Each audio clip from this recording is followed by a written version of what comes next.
Hi guys, tulad ko rin ba kayong nagtataka kung bakit nag-overheat ang inyong Insta360?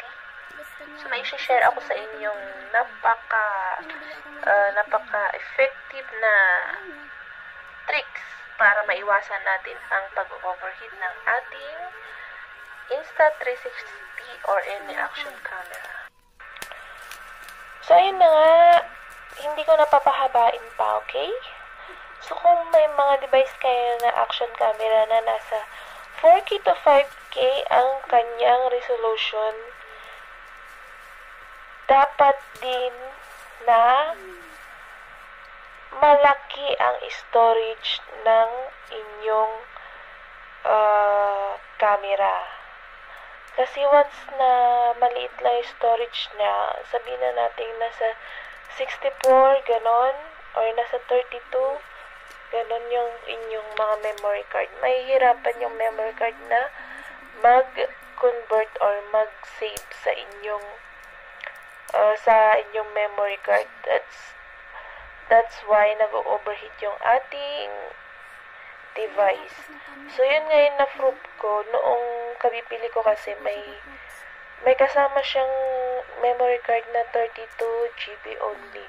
So napansin ko lagi siyang nag-overheat talaga. Tapos namamatay siya. Then, nag-research ako kung bakit ganon. May nag-iisang video ako nakita na sinasabing yun pala ang cause ng pag-overheat ng device. Yung maliit yung kanyang memory card. So, ayun, bumili ako ng memory card na mas malaki. Ang pinili kong memory card ay yung SanDisk na Extreme ata yun, or Extreme Pro. Ganon. Yung pang action camera talaga. Not 256. Malaki talaga. It's either 256, basta pataas ganon.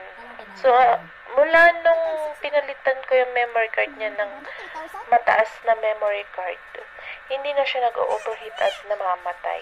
So, yun lang guys. Sana maging okay na rin ang inyong mga device. Happy vlogging! So, yun na nga. Bye-bye! Don't forget to Diba, subscribe to my ilalagay ko sa channel. comment section yung kanyang link.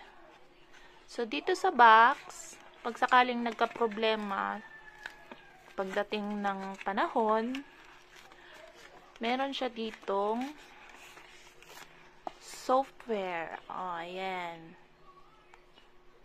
Para sakaling nag-kurap-kurap or nag-slow motion yung inyong SD card. Ayan. Meron kang 1-year subscription of Rescue Pro. So, marirecover mo yung mga nakurap doon. So, ayan. So, huwag nyo itatapon to.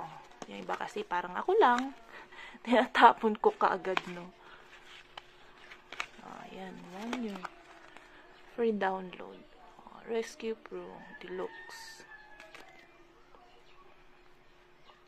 It's recovery software for digital media. To recover image, video, documents, and or just about anything. Ayan. Hi guys, it's me, Dang! Welcome to my daily vlog. So don't forget to like and subscribe to my channel para updated ka sa aking video.